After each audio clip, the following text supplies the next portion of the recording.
Invisible Man is a new horror movie and is also the latest attempt at a movie based on the Invisible Man character. Apparently there's been a few of these. So in the beginning of this movie, we see Elisabeth Moss. She's in a very abusive relationship with this man named Adrian. He's a very wealthy scientist. In the first scene of the movie, it is her escaping from him. And where I immediately knew this was going to be a good, well-made horror movie was the immediate tone that it set. I've always said this with horror movies. If you want to suck your audience in right away, you need to immediately set the tone. You need to make them feel afraid. You need to keep them on their toes. You need to make them feel like they're in the mindset that something bad could and will happen. Because what this movie does so well is it shows how badly she wants to get away from him and just how dangerous he probably is because of how far Elisabeth Moss is going to make sure she can get away from him. She's drugging his water so he won't wake up. Even at one point as she sneaks out of bed, she like whispers, "Hey Adrian?" And he doesn't wake up. So she's like, okay, he's out.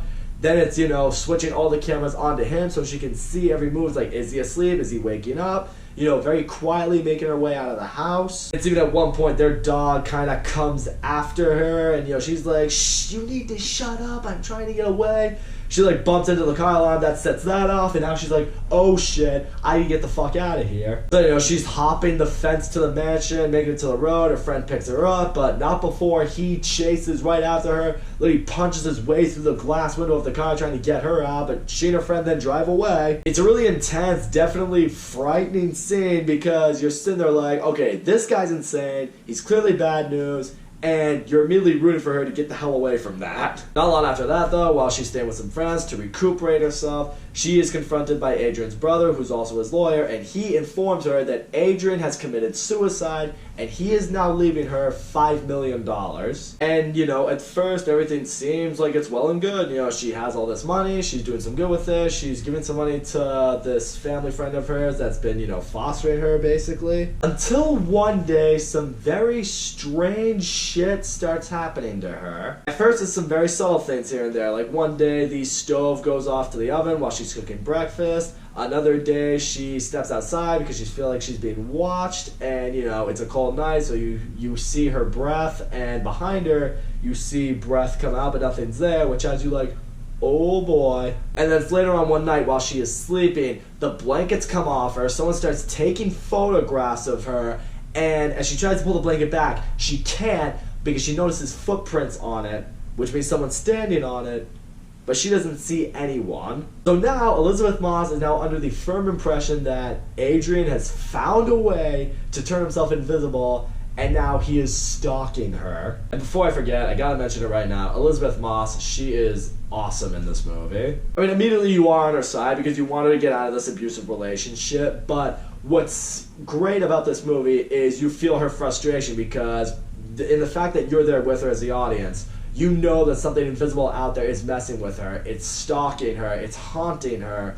But what you also appreciate is seeing how in other characters, nobody believes her because as much as you want to sit there and say, oh, I would believe her if she was this afraid, if she was this scared, would you really? I mean, I can sit there right now. If any of my friends, if my best friend ever came up to me and said, I am being stalked by someone and they're invisible, I'd be like, okay, is it someone invisible or is something else just going on up there? So I love seeing that frustration. I love seeing the situation that she's in because she's like, I can't turn to someone to come help me because no one can see what it is that is torturing me. And what I also do love seeing, and what helps you grasp the severity of the situation that she's in, is the lengths that this guy is going as he's invisible to mess with her. His goal right now is to ruin her life. One day she goes in for a job interview and she opens up her briefcase and all of her information's gone, all the paperwork she was going to give to the new boss, and then she gets up and she just passes out because she was drugged,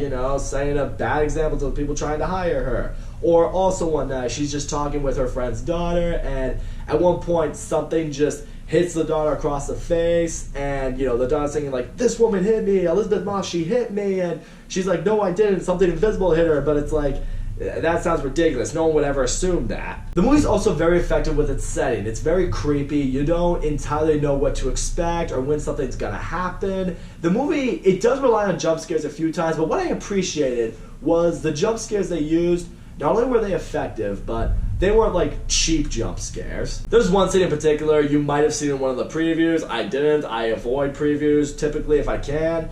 But it's a scene where she's in the attic and she's trying to figure out, what's going on because she's hearing vibration from his phone implying that he is up there. So she goes up there, she looks, and then at one point she's trying to make her way back down the ladder, but she suspects something's there. She suspects he's there, so she takes some white paint, just dumps it onto the floor, but it covers him. So you just see, this basically big white painted man just appear in front of her, and it's like, oh shit, what the fuck? Is this movie effective? Yes. Is it scary? Yes. Does it have the surprise element? Oh, absolutely. There are some moments that are going to make your jaw drop to the floor, which I'm about to get to. At one point, Elisabeth Moss meets her sister in a public restaurant. Her sister is finally willing to hear her out in regards to what's going on. And it's as the conversation's going on, Elisabeth Moss is beginning to explain some things because she's now done some investigation in Adrian's old home, and she's beginning to think to herself, look, he has turned himself invisible. He's stalking me. I swear I'm not crazy.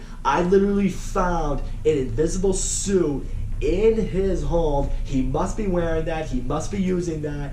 He's stalking me. I need you to help me. And you're beginning to see it, like, in her sister's eyes. She's like, this sounds maybe like it could be possible. Like, she's starting to believe her. She's starting to come around. And then out of the blue, so quickly and so insane when it happens, like the knife to the dinner table just comes up, slices her sister across the throat, and the knife finds its way back into Elisabeth Moss' hands. It all happens so quickly, so in everyone else's eyes, her sister is, on the floor, now bleeding to death. Elisabeth Moss is holding this bloody knife, so in everyone else's eyes, she just killed her own sister. And now with that, everyone believes Elisabeth Moss is officially insane. They think she's a murderer, so she gets locked up in a psych ward. People are trying to test her. It's also at this point she's meeting once again with Adrian's brother, who's also technically, her attorney. Well, not really attorney. He's in charge of her money, so does that make him an accountant? I don't know what the word is for people in charge of money. Either way, now in this psych ward, she meets with Adrian's brother, and it's at this point he starts to reveal that he knows that Adrian's still alive. He also reveals to Elisabeth Moss that they now know that the doctors have told her that she's pregnant with Adrian's child. And so, the brother now kind of tries to ruse in the little note. It's like, look, this will all be so much easier for you if you just go back to him. It's like, you can keep all this money. You can get right out of the psych ward. You just go back to being with him, and everything will go back to normal for you. Everything would be fine. But Elisabeth Moss is obviously like, no, I'm not going to go back with that psychopath. I mean, he just murdered my sister. He has turned literally everyone in my life against me. She's like, I gotta lure him out. I gotta finish him. So at one point while she's taking a shower in her little cell, she is able to steal a little knife, and she's just standing there in the shower, and she's preparing to slit her wrists and kill herself as like a message like, you're not gonna get this baby, you're not gonna get me.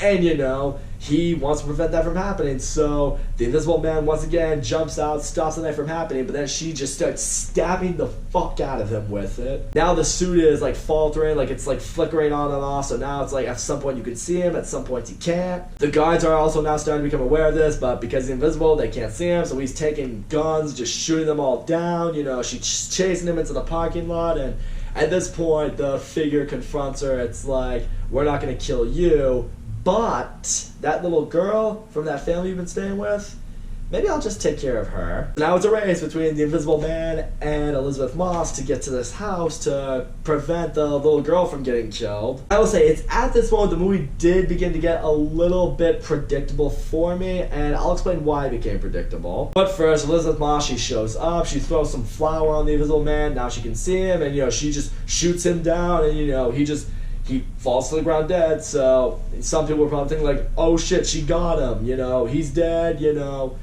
Adrian's defeated. But she takes off the mask, and you find out it was Adrian's brother. Apparently he had been working with him, and we also see that Adrian has like tied himself up in his home, so he's making it all like, oh, my brother was a crazy one, he wanted my life, he wanted everything, so he stole my suit, he harassed my girlfriend, and then he locked me up in here, so perfect alibi. But I'm gonna be perfectly honest with you guys. right when they got home and right when she shot him down, I knew right away, I'm like, oh, that was totally his brother. Like, it had to be. The reason I was so sure it was the brother is because at the time, you know, it didn't feel as climactic of an ending as it could have been in light of everything that's happened. You know, I was kind of expecting something really big. You know, she shows up, throws flour on him, and it's like, pew, pew, pew.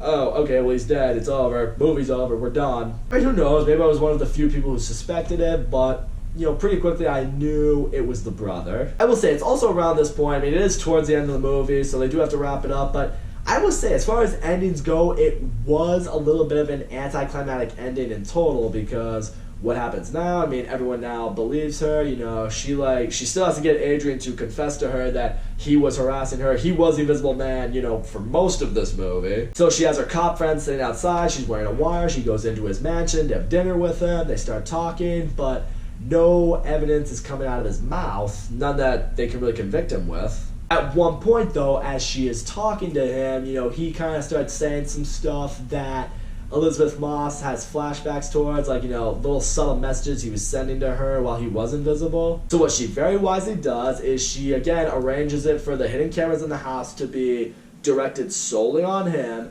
At one point, he's cutting his food. Very quickly, his knife just comes up and he just looks like he slices his throat and kills himself. She comes back into the frame of the camera and, you know, she's holding him and she's crying and, you know, she's, you know, so hysterical about it. So from the camera's footage, it looks like, oh, he slit his throat, killed himself, and Elisabeth Moss, she came over and she was so sad that he killed himself. But you find out later, as she leaves the home, that she has the Invisible Man suit in the bag, and you now realize, oh shit, she slipped away, she put the suit on, and while she did, she took it as an opportunity to make it look like a suicide. Clever. All in all, The Invisible Man, this was a damn good horror movie. Elisabeth Moss absolutely crushes it in this movie. I feel like she seemed like she could be a really good horror movie actress. I feel like this is the lane she should be in. I really liked her in Us when she was in that. She did that kitchen movie, which I wasn't a fan of, but horror movies?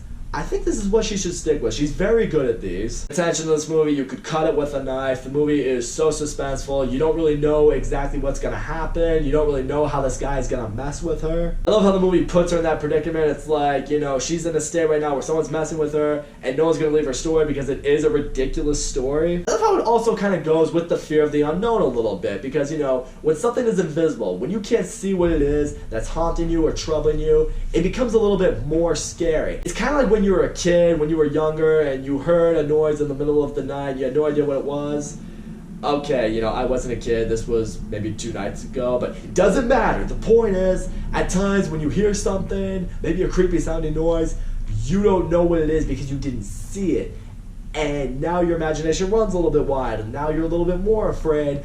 I like that the movie channeled that. I like that the movie went with that kind of fear because sometimes that's what's most scary. The end of this movie, like I said, was a little bit anticlimactic. It was a little bit predictable in some parts. This was a very well-made horror movie. I know it was meant to be originally part of Universal's Monsterverse or what have you. They kind of strayed away from that from what I know, but I am interested in seeing what else they do with this supposed horror movie franchise going forward. Could be interesting. That's all I gotta say, guys. Thank you so much for watching my video. Don't forget to leave a comment, like, subscribe. I will see you all next time.